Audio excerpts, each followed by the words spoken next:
Ало? Што преш? Ево, да ти кажам само што дојав дома. Така. Види, да те прашам, овде покрај цената, кои се други вака параметри за кои што може да влијаат при конечниот избор за ова во понеделник? Дали ќе има доволно механизација? Значи, треба да има соодветен број на машини што ги бараме ние, дробилица да има камиони и така натака.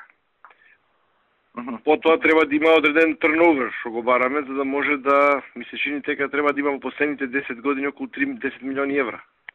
Или така нешто. А дали тоа го исполнуваат шпане овој бицата со овој дебелиот? Па тој рече дека 80% исполнува. Нели вчера ни рече така, рече не можам сам, ама со некого можам да го исполнувам тоа. Пошто он ќе оди на веројатно ќе одиме на варијанта и бицата со дебелиот. Добро, ако не можат, па нека го вклучи тој третиот Рудкоп и готово. Да, во мене ми е тоа прашање дали ќе можат. Знаеш, да не ги извисиме на тој начин, да ја да ги спојам, да им речеме терајте и на крај двајцата да излезат. Па не може, ако се сите па они си знаат што се бара бе, Кире.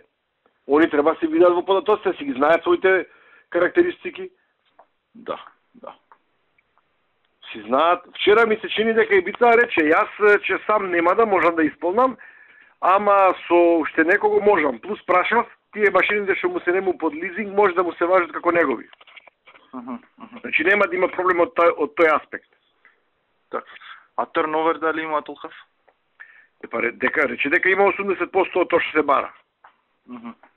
Што значи дека 20% сигурно овој ги има, зашто тие по исто работа, исти количини има до сега кај нас едниот и другиот.